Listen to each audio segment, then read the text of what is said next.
In Chapter 2, we watched the FBI wage what many Americans saw as a necessary form of internal warfare, dismantling violent white supremacist networks.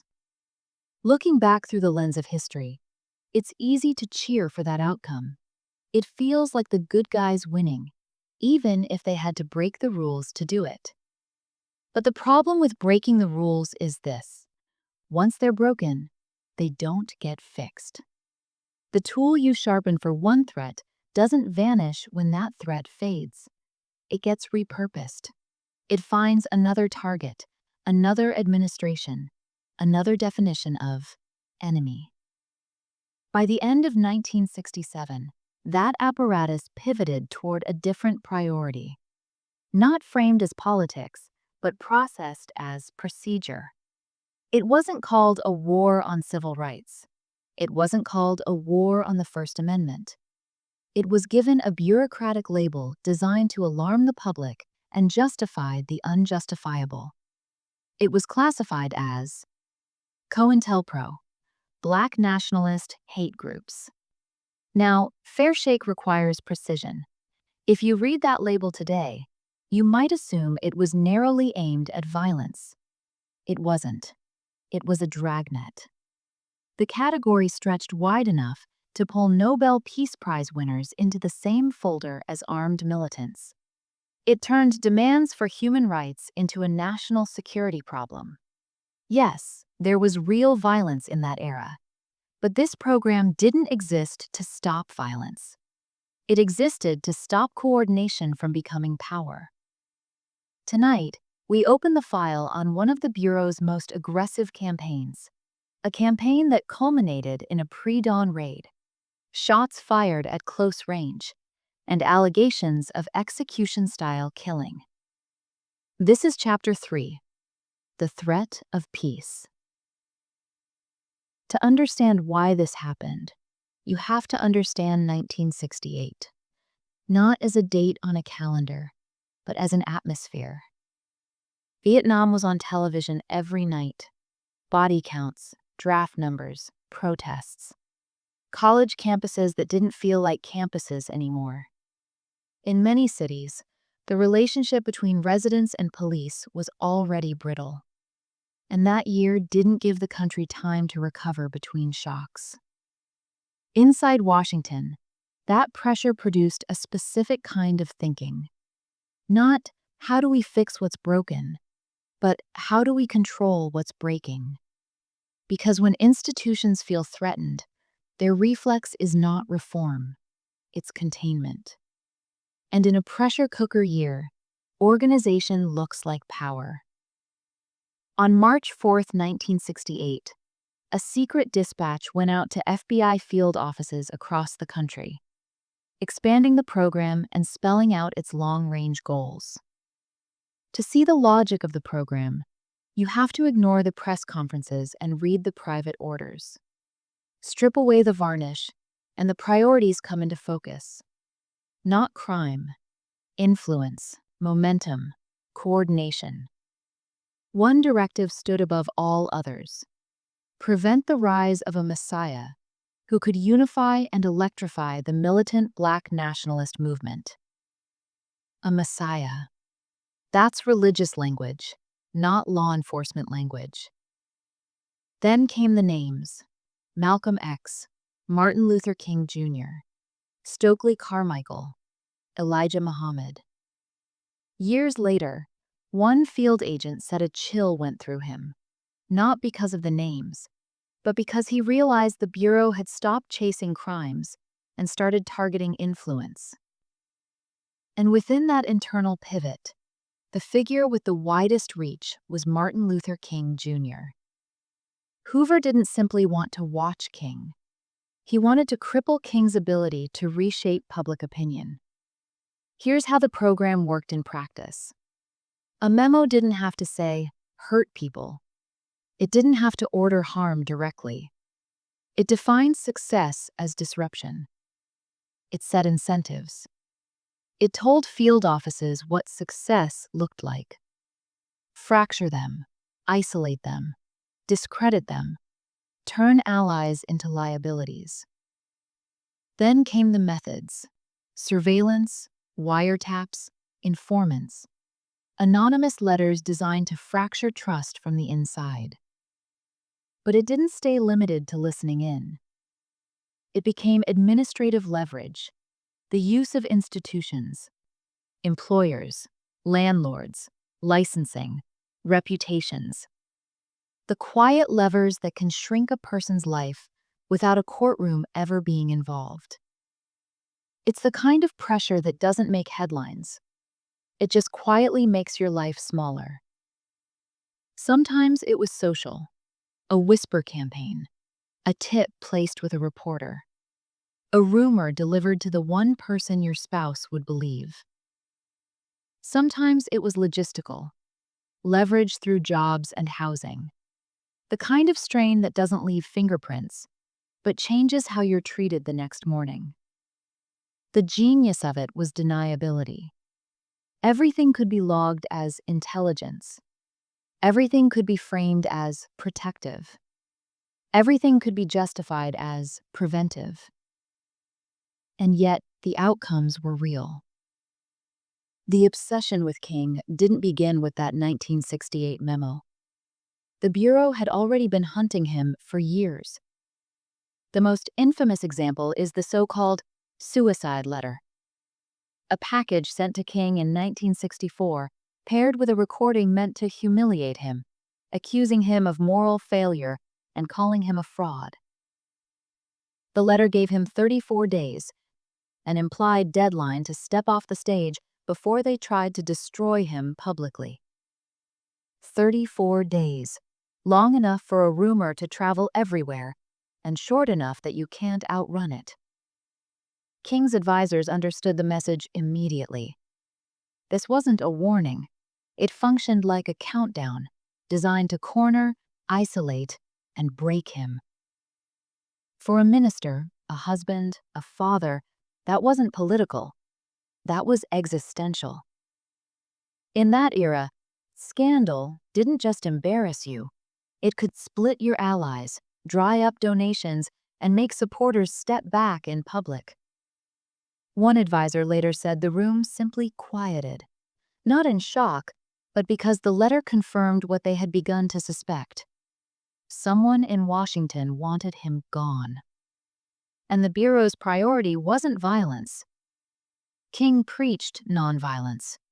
What mattered to them was legitimacy backed by organization, credibility that could move people, money, votes, and policy. By 1967 and 1968, King had moved beyond the safer ground of desegregation. He condemned the Vietnam War. He organized the Poor People's Campaign. He began working toward coalitions rooted in economics, trying to align poor families in the South with poor families in places like Appalachia.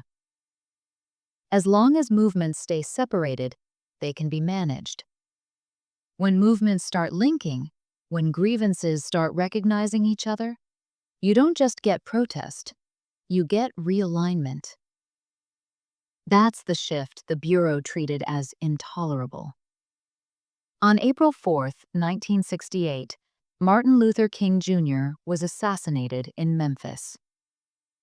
The country mourned. Cities erupted.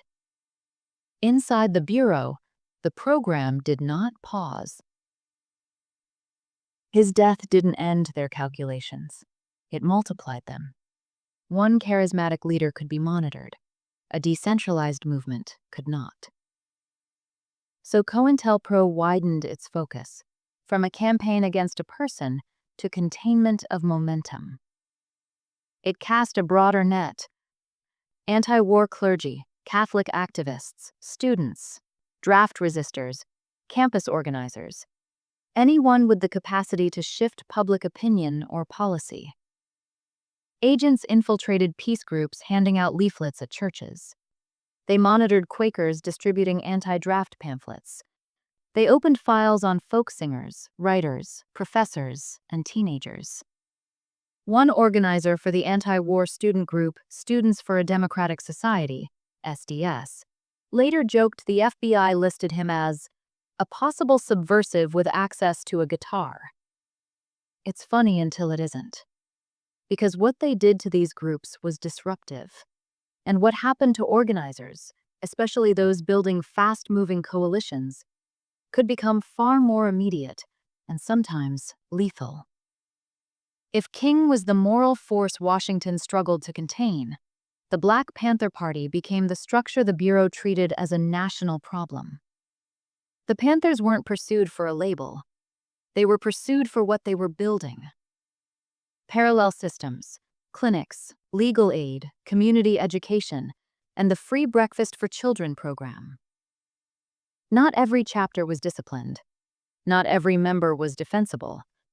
Some were reckless. Some were violent. Fairshake doesn't romanticize that. But the Bureau's response wasn't calibrated to violence alone. It was calibrated to influence. In practice, the breakfast program looked less like a revolution and more like a morning routine. Folding tables, big pots, kids who showed up because breakfast was reliable. And reliability is a kind of power. In 1969, an internal memo admitted the concern outright. The breakfast program was potentially the greatest threat to efforts to dismantle the Panthers. They weren't only worried about rifles, they were worried about bridge building. The objective was not just to isolate the Panthers from external support, it was also to turn rival groups against each other, a COINTELPRO tactic proven to be brutally effective at preventing unity. And this is where the campaign targeted resources. Because if you can't crush a movement head-on, you try to cut its oxygen, funding, allies, legitimacy. Smears work on activists, but they work even better on celebrities. The Bureau's most high-profile target in this effort was Jean Seberg, a Hollywood actress. Seberg was targeted not for her politics, but because she provided more than money to the movement. She provided legitimacy. By supporting Panther community programs, she signaled to other potential donors that the Black Panther Party was an acceptable cause. To destroy this bridge, the FBI chose a grotesque personal attack. FBI files later showed agents discussing, and headquarters approving, a plan to push a fabricated story to the press. The lie that Seberg was pregnant and that the child belonged to a member of the Black Panthers, not her husband. Once it hit print, the rumor machine did what rumor machines do. It didn't need proof. It needed repetition. A few months later, Seberg went into premature labor, and the infant died 2 days later. She would later credit the campaign for inducing the psychological trauma that led to the loss of her child. The objective here wasn't justice. It wasn't truth. It was division. To turn a prominent woman into a warning sign and break the connection before it hardened into something durable. For leaders who could align communities, the Bureau used something darker. But to see where this apparatus was headed, we have to rewind. Back to Chicago, December 1969. Fred Hampton was 21 years old. He wasn't famous in the mainstream press. He wasn't a national celebrity. But he was doing something the Bureau could not tolerate. He was building a coalition. In Chicago, Hampton helped create what became known as the Rainbow Coalition, an alliance between the Black Panthers, the Young Lords, and the Young Patriots. Picture it. Community organizers, Puerto Rican activists, and poor white working-class groups standing in the same rooms, arguing policy instead of identity, and aiming their anger upward. He wasn't preaching racial separatism. He was preaching class solidarity. And then the Bureau put a man inside his circle, William O'Neill. O'Neill wasn't just an informant. He became Hampton's head of security. Think about that. The person responsible for protecting Hampton was feeding his routines, floor plans, and vulnerabilities to the FBI. The Bureau didn't have to guess where Hampton would be. They had it mapped. On December 4th, 1969, before dawn, Chicago police and investigators from the state's attorney's office raided Hampton's apartment. Federal investigators later concluded police fired between 82 and 99 shots into that apartment. The occupants fired one. That single shot was attributed to Mark Clark, likely a reflex convulsion after he was shot in the heart. Hampton, beside his pregnant fiancée, never meaningfully woke. He wasn't arrested. He wasn't charged. He wasn't interrogated. He was neutralized. And here's the part that still hits hard. Survivors later reported officers approached Hampton after the initial shooting and fired again at close range. That's not policing. That's elimination. The next month, William O'Neill received a $300 bonus. Years later, after a rare television interview, he ran into traffic on a highway outside Chicago and died. The coroner ruled that he walked into the road on purpose. By the early 1970s, the pattern was complete. The Bureau hadn't dismantled communities. It had dismantled connections. Leaders with national legitimacy were dead, discredited, or boxed in. Movements that could have merged into a single political force were separated back into isolated struggles. COINTELPRO succeeded in its primary objective. It prevented unity. Because power doesn't come from demographics. Power comes from organization. And the fastest way to weaken organization is to make sure no two groups trust each other long enough to build something larger. Hoover didn't stop a revolution. He stopped a coalition before it could become a governing force. In our next chapter, the machine finally breaks. And when it finally broke, it didn't break because power confessed. It rarely does. It broke because ordinary people refused to stay ordinary. Not Congress, not the president, not the press. 8 everyday citizens. Among them, a physics professor, a daycare director, and a cab driver with a lock-picking set. Citizens who realized the only way to get the truth was to steal it. Join us for Chapter 4, The Rubric. To make sure you don't miss our next investigation, subscribe or follow the Fairshake Files on your favorite platform. We welcome your thoughts. Leave a comment or review to join the conversation. Thank you for watching and listening.